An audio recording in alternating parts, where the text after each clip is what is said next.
Núna erum við búin að sjá hvernig við getum sótt Node og NPM til þess að sækja svona tól. Þannig að þá ekkert annað en að bara sækja fleiri tól. En áður en við sækjum fleiri tól, þá aðeins svona CSS. Þannig eins og þið hefur kannski séð, þá CSS ekki svona forritunarmál eins og þið hefur kannski gert ímyndað ykkur áður en þið byrjuðu þetta, þar sem það ekki nein föll eða neina flóknari aðgerðir. Við erum búin að sjá aðeins hvernig þetta búið til breytur, en svona that's it. Svo þetta bara eitthvað svona skrítið. En þetta svona tæknilega forritunarmál, þar sem við erum að vinna með svona constrainta og þetta er flókið. CSS einfalt en flókið. En það samt fólk sem hefur sagt, hey, ég vildi að CSS væri meira eins og alvöru forritunarmál. Ég ætla að búa til eitthvað sem eins og alvöru forritunarmál fyrir CSS. Og það til dæmis leyfir okkur að fá svona mixins sem þá svona svolítið eins og föll. Það leyfir okkur þá að endurnýta þessar blokkir sem við erum alltaf að skrifa, eða svona reglublokkinnar. Svo getum við fengið svona nesting, þannig að við getum verið að skrifa í raun selektora inn í selektorum til þess að fá þá í raun í staðan fyrir að segja selektor bil selektornafni, þá getum við sagt bara selektor og svo inn í honum selektorinn og fleiri virknir. Breytur sem hægt að vinna með öðruvísi en CSS variables og já, mikið að dóti. Og dæmi svona mál sem leyfir okkur að vinna með svona less og stylus og SAS eða syntactically awesome style sheets. Og við ætlum aðeins að skoða SAS, en það eins og flesta hinnum tólunum virkar sem svona superset af CSS. Og það þýðir þá að CSS allt gilt í þessu máli, en síðan sem viðbót þá bætt við einhverjum nýjum syntax sem leyfir okkur þá að bæta við málið. Þannig að venjulegt CSS SAS, en SAS ekki CSS, þannig að þetta er sett utanum CSS, superset. Og það þýðir þá að ef við skrifum eitthvað í einhverjum af þessum málum og við viljum síðan nota það í einhverjum vafra, þá skilur Chrome ekki SAS eða less eða stylus. Við þurfum að keyra þetta í gegnum einhvern þýðanda sem þýðir úr þessu máli yfir í venjulegt CSS sem vafrið getur skilið. En SAS sérstaklega töluvert mikið notað og hefur þýðendur í mörgum umhverfum. Þar á meðal til dæmis í Node sem við getum þá notað sótt með NPM. Og í dag sjáum við yfirleitt SCSS sem endingu, en í eldri útgáfum SAS stundum notað, var það notað þannig að þið getur séð það, en það ólíklegra núna. Þetta dæmi SAS kóða. Og þá virka svona komment, ekki bara /stjarna multiline komment. Svona skilgreinum við breytur, þannig að við getum skilgreint bæði liti, stærðir sem breytur. Og svo getum við í raun breytt þeim með virkjum, þannig að við getum sagt margin deilt með 2, þannig að það verði 8. Og við getum í raun líka margfaldað liti, þá í raun bara eitthvað svona color theory á bak við það. Það segir blár sem blár eitthvað annað. Þannig að þetta myndi þýðast yfir í þetta. Þannig að keyra allt þetta í gegnum einhvern þýðanda myndi í raun strípa út kommentin. Þú finna þetta margin setja það inn, deilið það með 2, skilur út 8, margfalda þetta og skilja okkur eftir bara með 3 línur fyrir þessar 6 sem við erum með hér, eða 5. Þannig að svona getum við skrifað. Og svo getum við búið til svona mix-in, þar sem við getum sagt, hey, við viljum alltaf hafa consistency í því hvernig við gerum rounded corners, eða við viljum hafa einhverja helpera sem leyfir okkur að búið til svona grid-dótin sem við erum búin að vera að vinna með. Þá getum við búið til svona mix-in og þau virka svolítið eins og föll, að því leyti að þau heita eitthvað og þau hafa síðan einhverjar færibreytur einhver argument sem við getum tekið inn. Hérna tekur þetta argument inn color og það getur tekið inn sjálfgefna gildið transparent ef það engin color skilgreindur. Og skilar þetta síðan border 1 pixel solid litnum sem við skilgreindum eða transparent eða var engin litur og síðan border radius 5 pixlar. Þannig að þá getum við sagt þetta tekur rounded með transparent liti með lit, en þetta tekur rounded með svörtum. Þannig að þá, og svo þetta með box með hreiðraða reglu, þannig að þetta verður box, og þá munir þetta hérna þýða að við tökum foreldrið sem box og setjum það í staðinn fyrir hérna ampersand merkið eða og-merkið, með þetta verður þá punktur box _ header og punktur box _ content. Þannig að þetta þýðist yfir í þetta. Þannig að þannig getum við losna við getum farið að refactora CSS okkar, við erum að nota rosalega oft þetta hér, við getum búið til mixin úr því og nota það í staðinn, og þá ef við þurfum að breyta því, þá þurfum við bara að breyta á einum staðum, ekki að breyta því á 10, 15, 20 stöðum eða eitthvað. Þannig að þetta svona leyfir okkur að vera svona meira forritara miðuð í CSS, hvort það sé gott, veit það ekki, þegar CSS öðruvísi. Síðan getum við tekið mediakvörjun okkar og í staðinn fyrir að þurfa að ákveða hvar ég hafa mediakvörjun mín, á ég hafa þau neðst fyrir allt dótið mitt eða á ég að hafa þau eftir hvert selektor eða eitthvað, þá getum við sett mediakvörjið undir selektorinn. Þannig að þá getum við sagt fú á að vera 100%, nema ef við erum komin í 800 eða meira, þá á að vera 50%. Og þá verður þetta miklu meira svona þétt saman og ég skil betur hvað að vera hérna. Ég get lesið allt fú í einu. Ég þarf ekki að fara að lesa hér, skrolla síðan niður í skjalið og sjá, já, ok, þegar að skjárinn breytist þá verður það svona. Þetta mjög þægilegt við að vinna með SAS og responsive, að geta hópað þessu svona saman og hort á þetta sem eina einingu. Og svo getum við nefnilega líka skipt CSS-in okkur upp í skrár. Þannig að við getum sagt, heyrðu, hérna ég með textablokkina mína, hérna ég með card, hérna með card-listan minn og ég get brotið verkefni,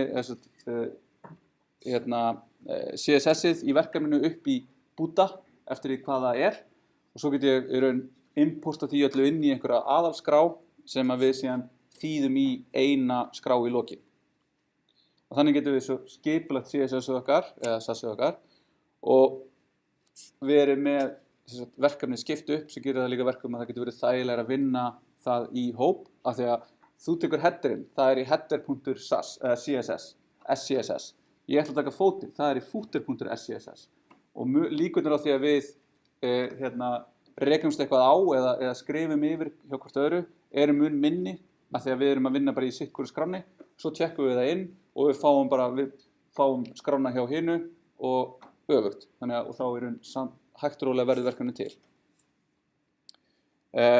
Og svo erum við með þessa grunnskrá, þar sem við munum hugsanlega skilgreina einhverja grunnstíla á þess að og einhverjar mixinin okkar eða breyturnar okkar eitthvað svona, og það alltaf einhver svona grunnskrá sem síðan vísar í allar hinnar. Þannig að þá getum við fengið eitthvað svona, við skilgreinum hérna einhverjar breytur sem við notum út allt, hérna höfum við einhverja svona grunnskilgreiningu sem segir bara main á bara að vera max við miðjað, en síðan hérna eitthvað grid og svo einhver header og svo einhver footer og við importum því öllu inn og það mun síðan þýðast í eina skrá í lokin. En það sem við ætlum að nota til þess að við ætlum að skrifa SAS í hópverkefninu og við ætlum að nota node SAS sem þýðanda og við getum sótt þennan þýðanda með npm og þá getum við gert npm install save node SAS eða save df ætti að vera og þá fáum við svona CLI forrit, command line forrit sem þýðir SAS yfir CSS sem heitir þá bara node SAS. Og við getum síðan bætt því við aukalega í verkefnið okkar að þýða svona. Þannig að þá þýðir þetta styles SCSS yfir í styles CSS. Þannig að ef við bætum þessu við það sem við vorum komið með áðan. Þannig að hérna ætlum við að vera. Og núna ætlum við að gera npm install save df node SAS. Og þá fer þetta út og sækir það og á meðan ætlum við að sækja hérna sem að ég var með undirbúið. Kópurum bara þessum uppi hérna.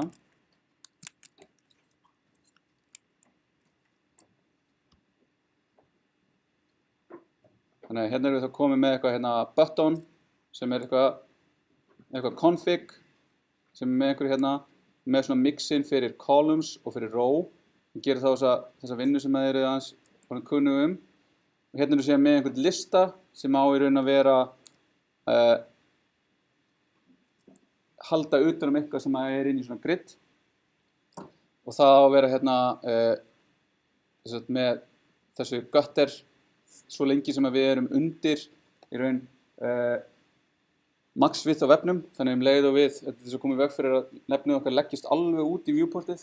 Þegar við komum út fyrir þá þegar við komum út fyrir þá tökum við paddingið af. En síðan erum við með þetta row, þá segum við hérna include row, við viljum að þetta row rappi og síðan undir og þegar við förum upp fyrir 600 pixla þá viljum við að það rappi ekki, þannig að þá leggist hlutinni saman. Og svo erum við column sem á að vera 12 af 12, 100%, en yfir 600 pixlum á að vera 6 af 12, 50%. Þannig þannig erum við að setja bæði upp svona mixin til þess að fela þessa útfærslu sem við erum með þarna, sem svona, verður svolítið hávaði fyrir rows og columns, og við erum að nota hérna nested, þannig að list underscore row er það sem þetta mun þýðast í, og við erum að nota hérna media query í þessu. Það er búið að setja þetta upp. Ég ætla þá líka að sækja hérna þetta hérna, sem er þá grunnskráin.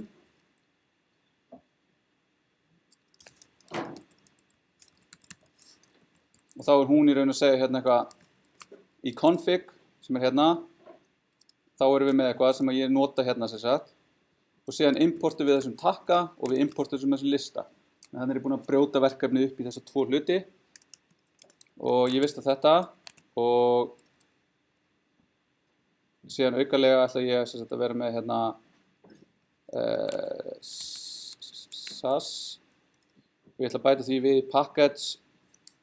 package.json. Tökum þetta út hérna meðan við erum aðeins að skoða þetta. Og svo er hérna, ég er með auka kommu hérna í endan, en þetta er nót til þess að npm mun ekki virka. Þannig að núna reyni ég að keyra hérna npm run SAS, þá fæ ég bara villu, sem er mjög skrítin einhvern veginn, en í grunninn er hún hérna failed to parse JSON, og þá kemur unexpected token at position 245, þannig að þá er þetta svolítið, hvað þýðir það? Þá sjáum við hérna ef við opnum það, að þessi auka komma er það sem veldur þessu. Fjarlægjum hana og allt verður gott aftur. Þá keyrum við hérna npm run SAS, sem þýðir þá að við sögðum taktu styles as CSS og þýddu það yfir í styles CSS.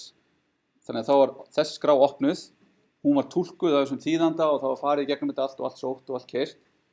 Og út úr því sem sagt varð til þetta compilaða CSS, sem er þá í raun allar þessar skipanir sem ég var með. Media queryin eru hérna fjarlægð út fyrir og þetta er svona sett upp svolítið svona skringilega, en oftast ættum við ekkert að þurfa að vera að horfa á þetta. En áður en við skoðum hvað kemur næst, þá skulum við taka líka hérna þetta og svo getum við núna keyrt npm run browser sync sem opnar þá fyrir okkur þetta og þá fáum við þessa virkni hérna sem er þá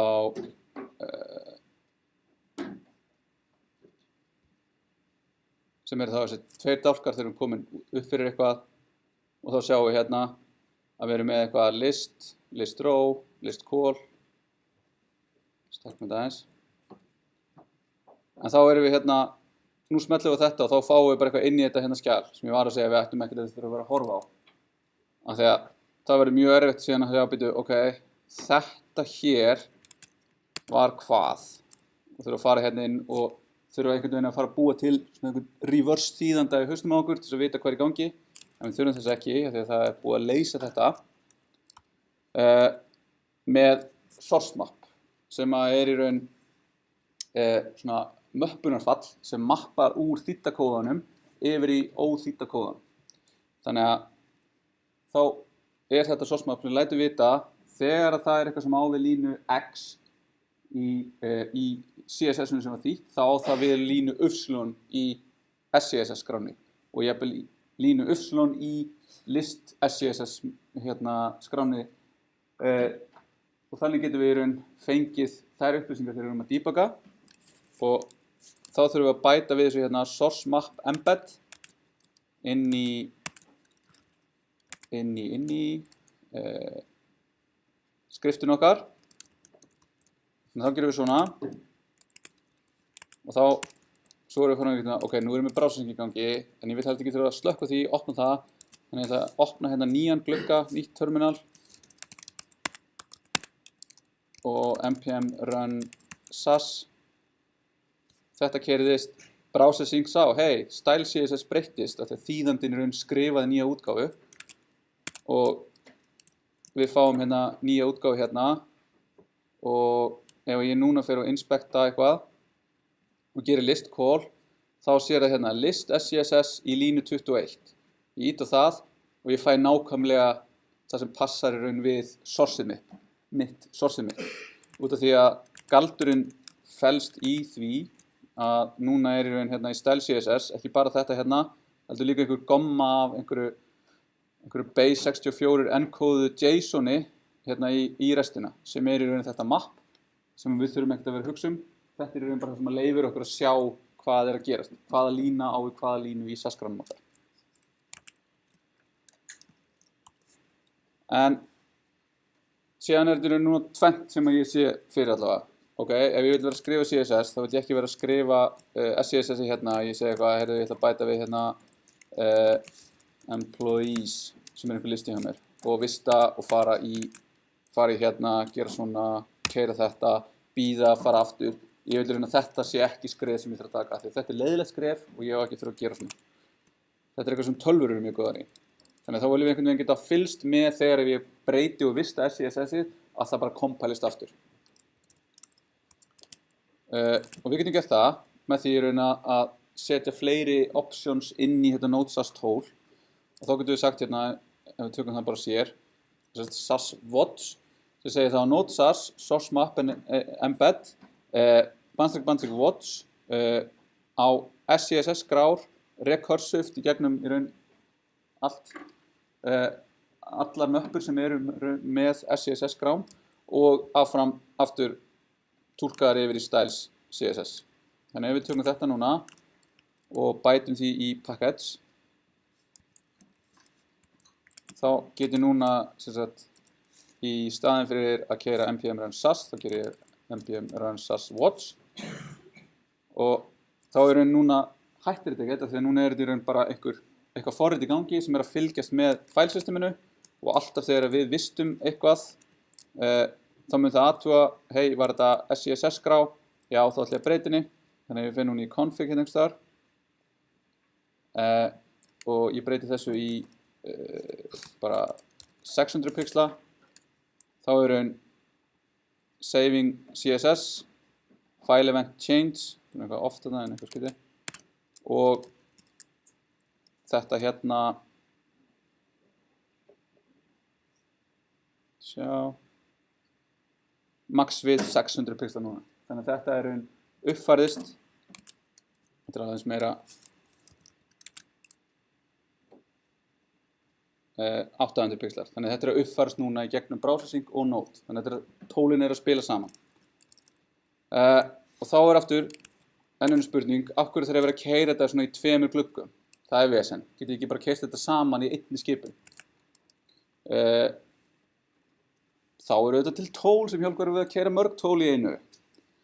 Og þá er það tól sem heitir npm run all. En þau eru til mörg svona tól sem leiða okkur að keyra mörg svona skrift í einu, eða margar skipanir í einu, hvort sem við keyrum þau samhliða eða eitt á eftir öðru.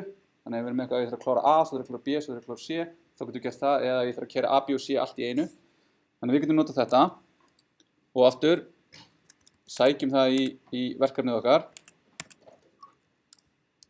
og dreifum bara þennan glugga. Finnum aftur hvað við vorum hérna.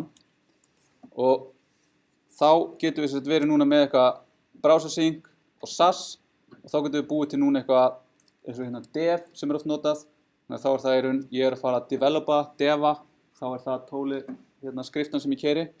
Þá getur ég keyrt hérna npm run all parallel, samhliða ekki serial, keyra SAS skriftið og browsing skriftið. Þannig að þá keyri þetta þau saman og þau keyra saman managerið af þessu hérna tóli. Þannig þá get ég bætt því við hérna. Svona. Og það búið, lokum þessu hérna og núna get ég sett keyrt npm run dev. Þetta keyrir bæði upp Node.js og browser sync og núna ef ég breyti einhverju hér aftur í 1200 þá ætti eitthvað að hafa gerst eitthvað, veit það ekki 800, það er eitthvað í ólagi hérna, hvað er í ólagi? Já, ég er ekki á WhatsApp, þannig að förum hér og aftur hérna, segjum bara sas watch, restartum þessu að því að við breyttum í raun hvernig það haga sér, förum núna hérna, breytum þessu aftur yfir eitthvað 800, þá saving CSS, veit ekki hvað hún er að gera þetta þrisvar, en skrifaði sér aftur í style CSS og browser sync pikkaði upp og uppfærið fyrir okkur. Þannig að með þessu getum við samstilt þessi tól okkar og keyrt þau öll saman. Og þá er ég núna komin á einhvern stað þar sem ég er búinn að setja upp browser sync, ég er búinn að setja upp Node.js og ég er búinn að láta keyra saman og þetta er að virka og ég er sáttur og ég vil núna í raun það er komin annar checkpunktur hjá mér. Þannig að þá fer ég hérna og ég get farið hérna til að skoða í raun hvað er statusinn miðað við Git og það er eitthvað skrítið hérna þegar þetta er ekki að virða Git ignorið, þannig að kannski þurfum við að láta reloada hérna glugganum. Já, þannig að nú sé ég þetta rétt.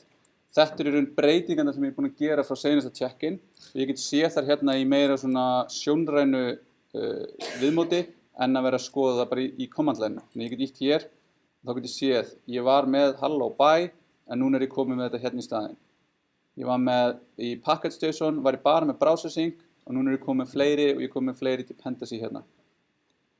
Styles búið að breytast, button er nýtt, þetta er nýtt og svo get ég farið hérna og gert state changes og ég get nota þetta í staðinn fyrir að fara að gera git add hvert, þá get ég núna stagea þessu hérna bara inn í Visual Studio Code og ég get sagt bætti við Node.js og browser sync og nú er ég búinn að committa þessu og ég get staðfesta hérna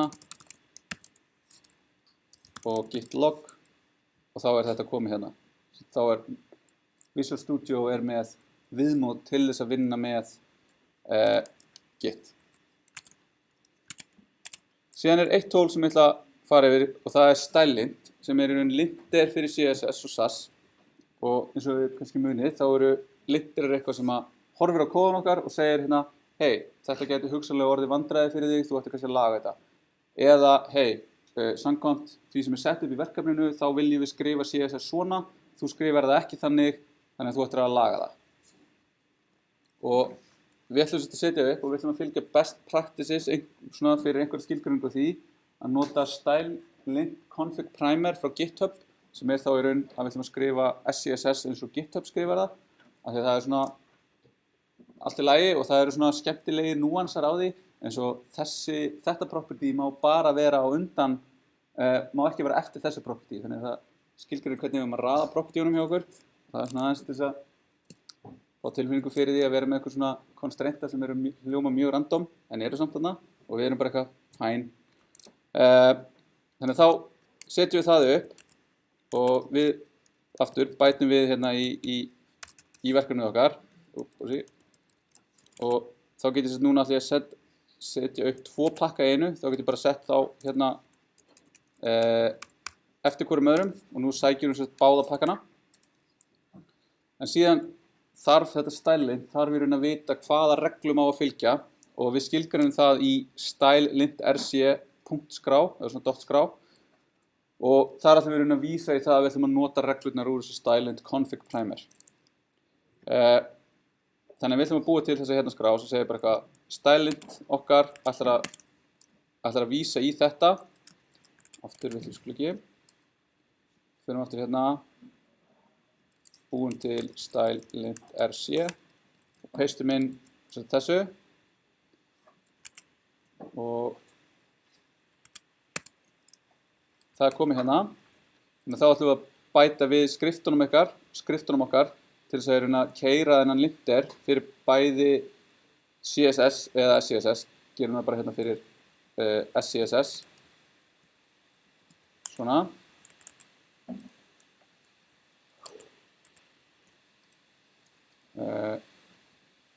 Bætum því við hérna.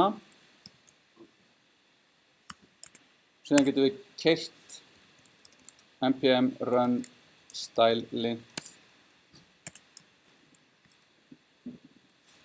Hvað er það bara lint? Lint. Þá keyrir þetta og það aðtúar hérna og segir samkvæmt okkar reglum þá ættir ekki að nota type selectora. Eins og við tölum hérna þegar við vorum að fara við hvernig við varum að nota BEM, þá getur type selectora valdið ykkur vandræðum af því að ef ég nota button og svo kemur ykkur annar sem notar reynir að nota button sem type selector og það brýtur minn og notar punktu button og svo button 2 og það verður allt vesen. Þannig að þetta er eina reglunum sem þetta setur okkur, er að nota ekki type selectora, en við vitum samt að við verðum að nota type selector í þessum tilfellum þegar við erum að setja það fyrir þetta hérna, af því að við viljum nota þetta svona, þannig að við höfum í raun góða ástæðu til að segja ekki keyra þessa reglu. Og þegar við viljum svona, áður við fyrir það, þetta sem ég var að segja þann, þegar við vinnum í verkefnum sem er með einhvern linter uppsettan, hvort sem við erum að vinna í einhverju nýju teymi eða við erum að vinna í einhverjum hóp eða við erum að vinna verkefni þar sem einhver kennari segir ykkur að gera eitthvað, þá segir við bara eitthvað, ok, við gerum það. Og það munir auka samræmi og búa til snyrtilegri kóða. Og enda svona, það sem við erum að stefna að er það að ég geti skrifað kóða, þú geti skrifað kóða, þú geti skrifað kóða, þú geti skrifað kóða og ég geti skoðað allan á kóða og þetta er alveg eins og kóðin sem ég hafi skrifað. Þannig að það er ekki, ég þarf að fá svona eitthvað auka hugsunum í það að lesa út úr hvað er gerast. Ég á bara að geta séð fyrir mér hvað er í gangi og ég þarf ekki að vera að auka eitthvað hérna að byrja hvar er gæsalöppin, hvar er hérna bracketið. Og við þurfum ekki að vera sammála, en við þurfum samt að fylgja því yfirleitt. Því að, En þegar við viljum komast hjá því og við höfum einhverja góðar ástæður, þá getum við slökkt á reglum og þá getum við slökkt á með því að setja svona við línuna, þar til fleiri leiðir, en þetta er yfirleitt besta sem við getum gert. Og við ættum ekki að nota bara til að slökka á einhverju villum, við ættum bara að laga villunar, en stundum eins og í þessu tilfelli hérna, þá vitum við það að við ætlum að nota main, út af því að það er í raun bara það sem við ætlum að nota sem container eða wrapper fyrir allt heila klappið okkar og við viljum nota þetta svona, þá er í lagi að gera svona og þá keyrum við aftur linterinn okkar og þá er engin villa. Svo getum við gert þetta með _s, þá fáum við hann sem silent, þá segir þetta npm ekkert, við fáum ekki þessar upplýsingar frá npm hvað er verið að keyra. En sem dæmum eitthvað sem að segjum að við varum með þetta svona og ég keyri þetta núna, þá fæ ég hérna expected indentation of 2 spaces. Þannig að hérna er í raun og verið að segja, heyrðu, hér ætti að vera 2 bil, það er ekkert bil. Svo er ég aukalega með uppsett, sem sagt,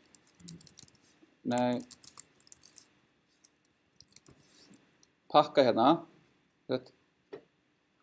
fyrir Visual Studio Code, sem þá kíkir á hvaða reglur eru og lætur mig vita leið og ég er að skrifa ef ég ger eitthvað sem brýtur það. Þannig að þá get ég hoverað hérna yfir og ég fæ villuna frá stylint, expected indentation of 2 spaces. Þannig að þetta er það sama hér og ef ég skoða problems hérna, þá fæ ég líka bæði vandræðin sem eru hérna, beint í editornum og það er svo gott að hafa eitthvað svona, þannig að það sé ekki eitthvað skref í lokin hjá okkur þar sem við keyrum linterinn og fáum 300 villur í hausinu og verðum segja bara eitthvað og eyðum 2 klukkutímum í að laga einhver kóða til. Það er bara gott að temja sér þetta strax og við erum bara að laga þetta jafnóðum og þá fær maður þetta í puttana og sé bara eitthvað, já, ok, svona og hérna er hitt. Það ætti ekki að vera meira en 1 tóm lína, þannig að svona og núna er þetta í raun, passar þetta við kóðastílinn sem við erum að nota í þessu verkefni. Já, þannig að þá erum við í raun komin með verkefni hérna sem að keyra þessi tól og núna get ég aftur gert hérna git add, git commit, bæta við stylint og svo ætlum ég að fara hérna þetta og ég ætla að búa til nýtt repository sem ég ætla þá að leyfa ykkur að vinna með mér eða eitthvað svoleiðis og ég segi hérna eitthvað svona bý til þetta repository sæki slóðin á það gera git remote add origin master svona git remote _waff ég er búinn að bæta við hérna bæði til þess að sækja og íta í git push origin master íti frá mér yfir á master kíkja hér þá er ég komin í raun með þetta með öllum tólunum og svo sjá ég hérna, heyrðu, það er hérna eitthvað, það vantar readme þannig núna ef ég myndi, þú veist ef ég ætla að koma því til ykkur hvernig þið byrjið þetta þá get ég einfallega skrifa það hérna í readme md skrána svona, hérna búum til hérna readme md tóla dæmi til að keyra getur gert svona þetta verður formatað öðruvísi þá getum við sagt hérna npm install npm run dev til að keyra stylint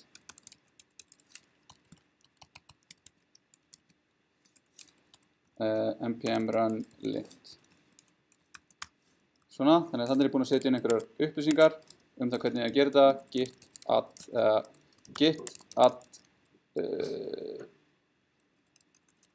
git commit bæta við readme sleppa við þetta að segja git guð, það var ekki trakt svona git push origin master ok og reloadum hér þá er þetta komið hérna þannig að þá sjáum við hvernig þetta verður formata hérna þannig að núna kem ég sem einhver sem er að fara að vinna þetta verkefni einhver annar og ég ætla að gera hérna í test 2 ég fer í test 2 og ég gerir git clone slóðin á verkefnið sem var það þessi hérna slóð hvort sem það er SSH eða HTTPS getur skipt hérna milli með þessu cloning into sækir þetta allt átið nú ger ég npm install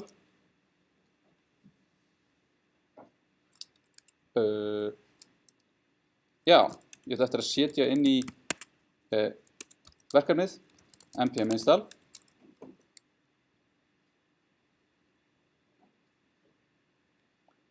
þó svo ég hef verið að setja upp rétt án það þarf alltaf að athuga hvort eitthvað hafi breyst ok, og svo npm run dev